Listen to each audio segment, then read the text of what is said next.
Hello, this is Vicki Leroux with Modern Jewelry Creators. I am doing another hands-only video. There's my little wave. I wanted to share a little bit of information about the gemstones we have coming up on our estate sale collection this weekend. I did do a video last week that featured these gemstones and the freshwater pearls that went up on our estate sale. However, there were so many pearls, that's all I could really get up and make available. So now this weekend, our gemstones will be available on our website for this special estate sale collection. And so I thought I would make another quick video where I could share a little more detail about them, show how some of them will be available, maybe give some design suggestions. So just a little bit of information here and there because they're so pretty. And because I made this really pretty gemstone wheel for a thumbnail picture. So I thought it would be kind of fun to film a little more information about them. And now to be clear, if you're not familiar, these sales, estate sales, are from collections from my longtime customers. So they could be, up to 30 years old, these collections. And it's generally pieces, strands, materials that they no longer use. And so I can make them available to my customers. And sometimes most of the time, it's very special pieces we haven't seen or had available in forever. And they're made available at very special prices as well. So it's really fabulous for my community. And so people get to, sell things they haven't been using, and people get to buy things that are not available anymore, and I make them at a very special price. And so it's just fun all around. So if you are not a Bead Club member, I will leave a link down below where you can join, and you'll have availability to this estate sale and all the ones I have coming up, as well as many more perks. Okay. So I shared some information about these before, that the majority of these are lab created gemstones, and a lot of them are not originally from the bead factory, but they are from different gemstones, different gem shows and things. And of course we had a gem show ourselves that we produced for, over a decade. So I'm familiar with a lot of the vendors and the quality and stuff. So it's all good. For the lab created stones, just again, as a refresher, it doesn't mean they're not real. It means that the manufacturers added chemicals and compounds to make the stone softer, more malleable, and so it can be machine processed, machine shaped, drilled, and enhanced. So that's different than a natural gemstone that is hand cut from the stone and then hand polished and hand drilled. And so the main difference is when you see a gemstone or stone that is completely consistent in size and shape, that perfectly consistent, then that is a lab stone that's made from machine.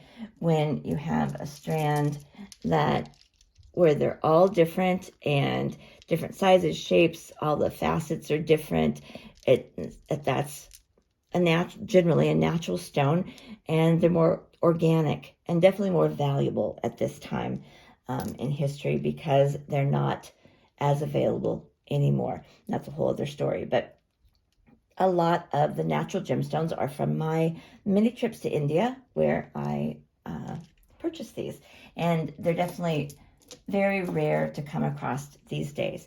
And so it's a really special, beautiful collection. Okay, so just as I'm getting ready to put these on our website, I wanted to share. Some of them they're available in the strands like you see them, but some I'm going to break up. And so I wanted to be able to share some of that information and share some other design ideas, how you might use them. Some of them are quite large, and that can be intimidating. People don't know what they would do with them. I may do a part 2 and work with some of my findings and components and focus just on how to design with them. But for now, let's just talk about some pretties. This is a strand of rainbow moonstone that's druzy cut. So one side is smooth or polished, and the other side is like the inside of the stone, the chrysalis. And this rainbow moonstone's really beautiful, right? Lots of whites and lots of pretty colors. The shape, it's good size, right? And the shape can be tricky to use. This is one of the strands that I'll be breaking up, and actually smaller strands of 4. And I think it would be really lovely as a focal, like a bracelet focal. It would be stunning. And the hole is large enough where you could do, 3 or 4 strands of smaller pearls or crystals or something like that would be really gorgeous. You could also easily do a pendant, do it on a head pin with a cap at the bottom, smaller cap at the top, and a loop. So there's a lot of ways to use them. I just think all of those ways would, it would not be stringing them as it is, it would be using them individually. And so that's one reason why I wanted to make them available in smaller strands. It also makes it available to more people instead of just one, especially if it's going to be a little pricier of a strand. So it's, like, again, a win-win for everyone. More people get a chance to enjoy it, and it's less expensive. And you don't need as many. When it's, again, really consistent as far as shape and size, it's a little easier for me to break up. This is, again, another rainbow moonstone druzy. This is a teardrop shape. It's a little bit thinner than that one. It's obviously a perfect pendant piece. It might be a little heavy for an earring. I'm not sure how to do an earring, but really lovely. And again, I'm going to break them up in smaller strands of 4. And that way, and obviously all the prices will vary, but like I think I mentioned, I price them at today's retail, regardless of when they were purchased, but then I make them 50% off of that price. So not only are a lot of these not available in the marketplace, you're also getting them at an incredible deal. I always say beads don't go bad, and gemstones only increase in value. So it's definitely a great deal all around. Okay, there's the druzies. Now something like this beautiful natural calcine that actually has the druzy, some of them are druzy cut. This is one of the most expensive strands, but I'm not going to break it up because of how different they all are. So there's no good way to split up the strand. But I would do them definitely as pendants, right? They'd be fantastic, gorgeous pendants. Or some of these longer ones would be lovely on a side focal. But this is a gorgeous, really, really special strand. Something like this strand of calcine. Now this is calcine's natural color. This beautiful kind of milky blue color. Oftentimes, it's a good quality. This shows its true color. Lower qualities of calcine will show it very milky, very gray, kind of milky, white, grayish, and that helps it dyes really beautifully. So what I'm trying to get at is you'll often find calcine enhanced because when you dye it pink or yellow or green, the color is gorgeous because of the milkiness of it. But this shade is calcine's natural shade when you really get into the center of the stone. And so it's really lovely, a lovely strand. Something like these little slabs of kyanite, right? It's meant to be a graduated strand. It's not strung exactly that way on this strand. You would need to redo the placement, but it's very cool.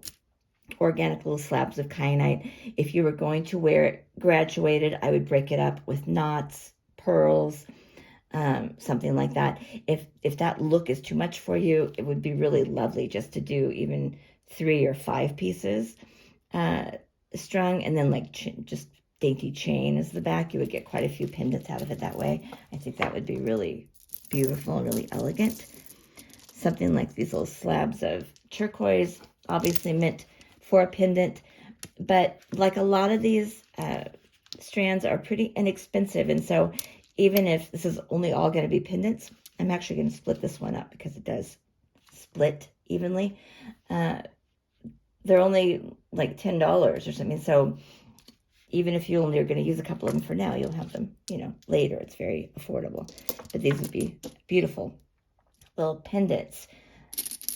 Some of the bigger stone pendants and things I may put on a separate time.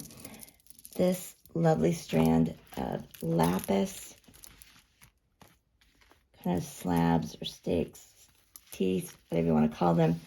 It's graduated piece, again, gorgeous. This is all going to be sold this one piece. You can see all the gold in it. It's really beautiful. I would wear it as one. I, again, would knot it or break it up with crystals or pearls. If that's too much of a look for you, same thing. You could easily just do 3 or 5 as a little pendant, and that would be stunning. That's a gorgeous piece. Now, something like, right, here's the natural standard carnelian. I think I showed this in the last video. Most of these strands are 16 inches. That's a kind of standard length. But the consignee, the customer, did use some of them. They're her stones. So strands like this one's a little bit shorter. This one's like 13 inches. It'll say the quantity in the listing, of course, how long they are, how many beads there are on the strand. But it's still a fabulous strand of carnelian. Sorry for cutting in front of the camera. Something like, right, this ocean jasper. There's some of these strands that are strung, again, graduated, and so that really is the best way to use it. However, they're only 16 inches, so it needs to be broken up. Anyway, again, I would knot it. I would do crystals in between. It's a good contrast to the opaqueness. Or you could do small pearls. I would do caps on either side. And to kind of break it up, add length. And these colors, even though it's a lot of colors, it's very neutral, right? Very wearable. Really, really lovely. So I think they would be gorgeous. Another strand of the ocean jasper. I think it's really pretty. These would be gorgeous individual pendants. I put on a head pin with cap on either side. And again, these larger ones are really inexpensive. And so, you know, there's a couple of really great pendants in here, but the whole strand's only like $10 or $12. And so that's kind of what I was saying before about some of the lab stones being so large, but they're so affordable that, you know, and they don't go bad, of course, like I say over and over again. This beautiful strand of faceted onyx is gorgeous. You could definitely wear it Wilma Flintstone style, just like this. I would, again, break it up with probably pearls myself, or knot it, or crystals, or use it individually. It would even make great pendants. Lots of options. Oh, let's do the Spotswana agate, because this is kind of a shape that people will be like, that's a weird shape. It would definitely make a gorgeous pendant right on its own. I would do a cap on either side and then a pretty chain. But this is actually a beautiful shape and such a lovely stone that I would string it like that. And I would really make this gorgeous shorter statement piece. I would still break it up. I would probably do caps and either knots or crystals in between. But I just think that's a yummy, yummy piece. This color is like this rich brown with the different shades in it. So wearable. So pretty. Sorry, I was in front of the camera. I think that's about all that I kind of wanted to highlight or show off a little bit. Strand of green garnet is gorgeous. I will mention in the listings if it's lab created or natural, just so you know. Something like this green garnet at first glance would be all, well, that's lab created. It looks really consistent. But it doesn't actually. So sometimes you have to look really closely and see that these are actually all different sizes. They are all the same shape, but some are fat, some are thinner, and it's just beautiful. It's also unusual for the oval to be side drilled, so that's really special. This green garnet is fantastic. So that's a lovely, lovely strand. Ooh, trying to reach over there. Okay, sorry, now I'm in front of the camera. So I think that's all. I could go on and on and on about them. I love all these stones and gemstones. I think they're so fun and interesting. I will have them all on the website by tomorrow. It's Saturday, May 7th, for our Modern Jewelry Creator members. And then by Sunday, Mother's Day, May 8th, for our Bead Club members. I'll leave a link below if you're not a Bead Club member. This is a good time to join. I have many more state sales coming after this, and a lot of this stuff is not available anymore, and it's a great price. But I just love making these little videos, so it's a great way to share more information about these gorgeous stones and how to use them. And Who doesn't love looking at gemstones? Like looking at gemstones. Okay, so that's it for today. Thank you so much for joining me, and I need to get busy putting these online. And until I see you next time, please sparkle brightly like the star that you are. Peace.